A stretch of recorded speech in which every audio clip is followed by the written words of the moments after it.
Bonjour. Lorsque les entreprises s'engagent dans des projets d'innovation managériale, il est assez fréquent qu'elles commencent par l'adoption d'un certain nombre de pratiques telles que par exemple la déclaration des humeurs ou encore tout ce qui est prise de décision sans validation hiérarchique. Mais il est assez fréquent que beaucoup éprouvent des difficultés dans l'appropriation par les collaborateurs. Alors que se passe-t-il? C'est assez simple. En fait, elles ne commencent pas par le bon niveau de transformation. En effet, l'innovation managériale telle que nous l'avons définie est avant tout une transformation culturelle qui consiste à passer d'une culture du parent-enfant à une culture de l'adulte-adulte.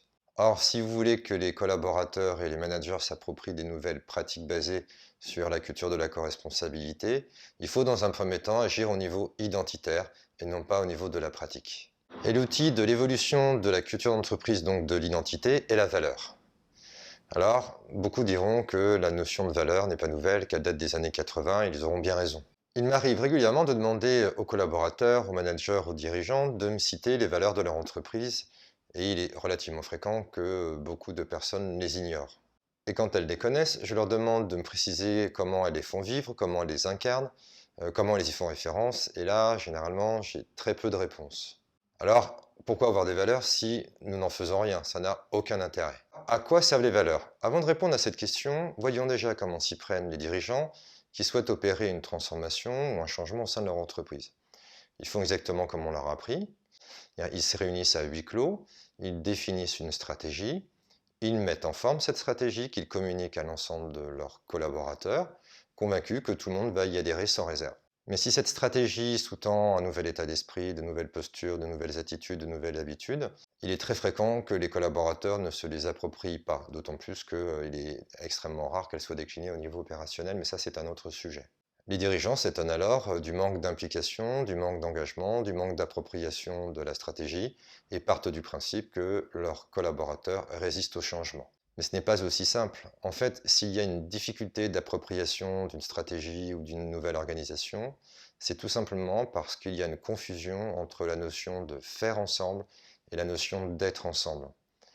Généralement, les managers, les dirigeants abordent un changement en priorité par le faire ensemble. Donc c'est pour ça qu'ils définissent une nouvelle organisation, un nouvel organigramme, des nouvelles répartitions des rôles, et laissent très souvent de côté la notion d'être ensemble. Or, si le changement nécessite de nouvelles attitudes, de nouvelles postures, comme par exemple faire preuve d'audace ou être beaucoup plus transparent, il est très important de commencer par travailler sur l'être ensemble avant le faire ensemble. Par exemple, s'il y a un projet de fusion ou de rapprochement entre plusieurs entités, directions ou entreprises, il est préférable de commencer par travailler dans un premier temps sur l'être ensemble, à savoir quel est l'état d'esprit, quelles sont les postures que chacun doit incarner pour bien travailler sur le faire ensemble qui représente en fait le projet d'organisation ou la stratégie à définir. Si la règle est utile pour clarifier une organisation, la répartition des rôles, elle n'est pas faite pour gérer l'humain et encore moins faite pour opérer une transformation culturelle. Elle peut s'avérer contre-productive concernant la collaboration. Elle peut freiner l'innovation et l'audace parce que l'objectif de la règle, c'est la recherche de conformité. Elle peut avoir tendance à infantiliser puisqu'elle met le collaborateur dans une position de, entre guillemets, soumission. Et surtout, elle est extrêmement chronophage, donc inadaptée à un monde qui nécessite d'être beaucoup plus agile et en perpétuelle mutation. A contrario, la valeur est l'outil par excellence du management de la collaboration. Alors pourquoi? Elle va permettre de donner un état d'esprit commun, elle va renforcer la cohésion, c'est-à-dire qu'elle va en même temps laisser chacun s'exprimer tel qu'il est, dans sa différence, dans sa singularité, mais jamais au détriment du bien commun ou du collectif. Elle va donner du sens à l'action comme nous allons le voir. Elle peut aussi être très utile pour l'arbitrage des désaccords entre collaborateurs et elle va légitimer, ce que nous verrons à la fin, les évolutions de pratiques professionnelles. Finalement, le management par les valeurs a pour principal objectif de fédérer les équipes autour d'un socle identitaire commun et partagé auquel chacun doit adhérer pour bien soutenir une stratégie d'entreprise, sa mission ou ses projets. J'ai évoqué tout à l'heure que le principe des valeurs n'était pas nouveau, il date des années 80 à peu près. Mais il est important de différencier deux types de valeurs. Vous avez d'un côté les valeurs exogènes qui sont souvent utilisées au titre de la marque employeur et qui ont pour objectif de véhiculer l'image, la notoriété de l'entreprise vis-à-vis de son environnement. Et puis vous avez les valeurs endogènes, qui ont pour objectif de fédérer une équipe autour d'un but commun. L'exemple que je vous montre de deux entreprises qui sont dans le secteur hôtelier permet de clarifier la différence entre ces deux notions. Par exemple, le Carlton a des valeurs type attentionné, personnalisé, beauté et confort. Ça, c'est pour annoncer la promesse qu'elle fait à ses clients. Et puis, vous avez des valeurs du groupe Accor qui sont différentes, qui sont la confiance, le respect, l'innovation et l'esprit de conquête, qui sont des valeurs, un état d'esprit qui doit être partagé par l'ensemble des collaborateurs. Donc, si vous voulez utiliser les valeurs au titre du management pour fédérer autour d'une identité commune et renforcer la collaboration, j'avais envie de proposer une démarche que nous avons l'habitude d'utiliser en 5 étapes. Il existe plusieurs manières de définir des valeurs, ce peuvent être des mots, ce peuvent être des phrases. J'ai pour habitude de commencer dans une première étape à sélectionner des mots-clés. Notre démarche consiste dans un premier temps à sélectionner des mots-clés qui font sens, soit qui soutiennent un projet d'entreprise, une vision, soit qui permettent de renforcer la collaboration.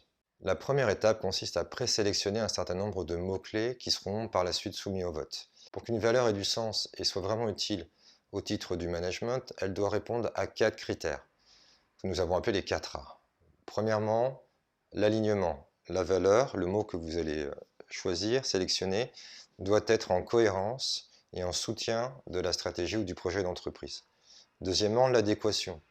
Il s'agit là de sélectionner des mots qui ne soient pas trop en rupture avec la culture d'entreprise actuelle, parce que sinon l'appropriation va être très compliquée. Le troisième est l'accessibilité, ce qui signifie que les mots qui vont être choisis doivent être compréhensibles par tous.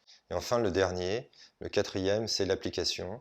Ça signifie que le mot que vous allez choisir doit être décliné. Et le dernier, le quatrième, c'est l'application. Ça signifie que le mot qui doit être proposé doit être déclinable au niveau opérationnel. Voici des exemples d'intitulés de valeurs qui n'ont de mon point de vue aucun intérêt. Par exemple, l'excellence. Je ne vois pas en quoi la valeur excellence va servir à fédérer une équipe. L'excellence fait partie du contrat de travail, donc ce n'est pas forcément nécessaire de l'utiliser. L'internationalisation, là on est bien dans un exemple de valeur exogène, donc on montre à l'environnement qu'on a une vocation internationale, mais ça ne sert en rien en management. Je vous donne un exemple de mosaïque de mots-clés qui pourrait vous être utile. Une fois que vous avez présélectionné les mots, le temps est venu de le soumettre à la sélection. Alors, qui sélectionne les valeurs? Trois hypothèses. Première hypothèse, les valeurs sont sélectionnées par les dirigeants. Deuxième hypothèse, elles sont sélectionnées par les dirigeants et les managers. Et troisième hypothèse, par l'ensemble des salariés. Personnellement, je préconise la troisième solution parce que les valeurs collaboratives concernent tout le monde. Et je pense que c'est important de pouvoir impliquer le maximum de personnes dans le choix des valeurs qui constitueront le socle identitaire de l'entreprise. Les entreprises qui l'ont fait constatent sans aucun conteste que le niveau d'appropriation et d'incarnation est beaucoup plus fort. Se pose alors une autre question, comment sélectionner les mots? Pour éviter que ça parte dans tous les sens, je vous invite à aller à la rencontre des collaborateurs et les inviter à sélectionner les mots sur la base de phrases que vous avez préalablement rédigées, comme par exemple, quelles sont les 3-4 valeurs qui vous semblent essentielles pour mieux travailler ensemble, ou quelles sont les 3 à 4 valeurs qui vous semblent les plus importantes pour concrétiser notre vision ou mener à bien notre projet. Par expérience, c'est intéressant d'avoir au final 2 valeurs sur l'être ensemble et 2 valeurs sur le faire ensemble. Une fois que les mots-clés ont été sélectionnés, il me semble important d'y apporter une définition. Pourquoi? Tout simplement parce que si vous vous limitez aux mots-clés, il y a un risque d'interprétation parce que, comme vous le savez, eh bien, nous ne donnons pas tous le même sens aux mots. Donc c'est pour ça qu'il est fréquent d'inviter les collaborateurs qui le souhaitent à participer à des groupes de travail pour décliner le mot-clé en idée force, de manière à ce qu'on puisse y donner un sens commun.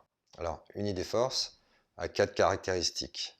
La première, c'est qu'elle doit être attractive, elle doit donner envie, elle doit générer de l'enthousiasme. La deuxième, la phrase doit être compréhensible par tous, de manière à ce qu'il n'y ait pas de risque d'interprétation. La troisième, la phrase doit être concise pour qu'elle soit facilement mémorisable.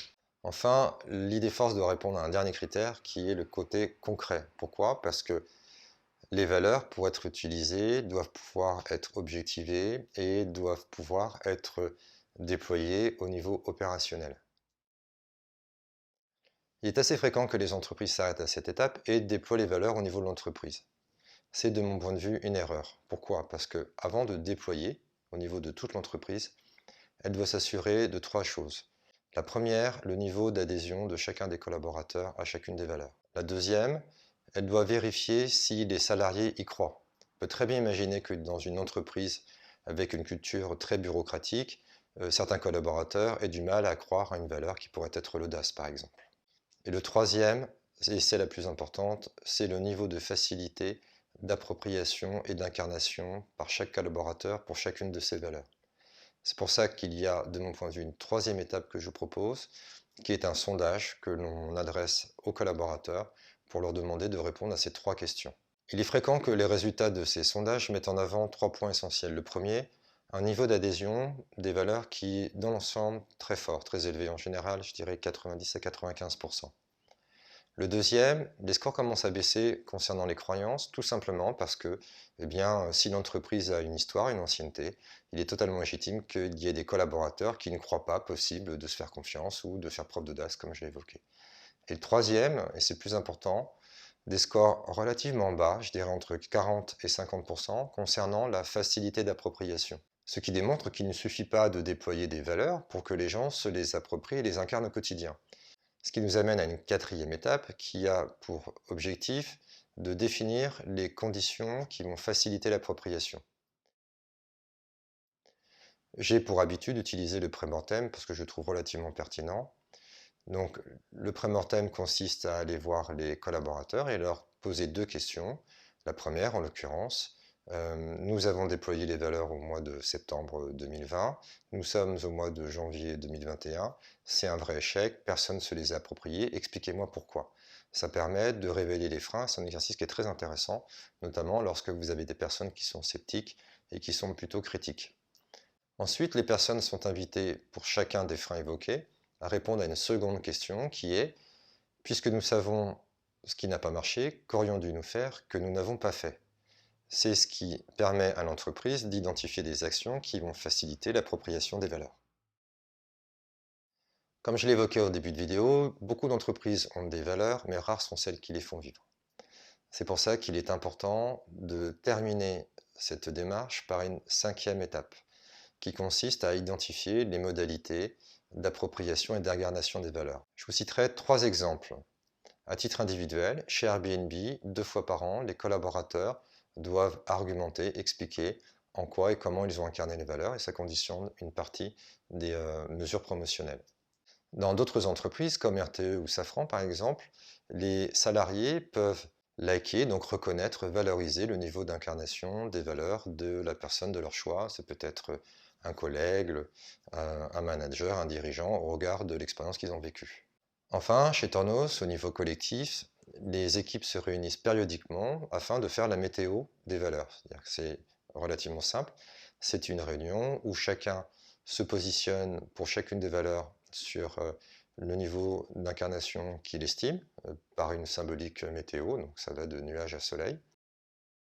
Les résultats sont agrégés et en fonction des moyennes, les équipes peuvent identifier un certain nombre d'actions d'amélioration qui vont faciliter l'incarnation des valeurs au niveau de l'équipe cette fois-ci. Une fois que les valeurs collaboratives ont été bien comprises et appropriées par l'ensemble des salariés, il devient alors plus facile aux entreprises de légitimer de nouvelles pratiques managériales et collaboratives en leur donnant du sens avec les valeurs qui ont été définies.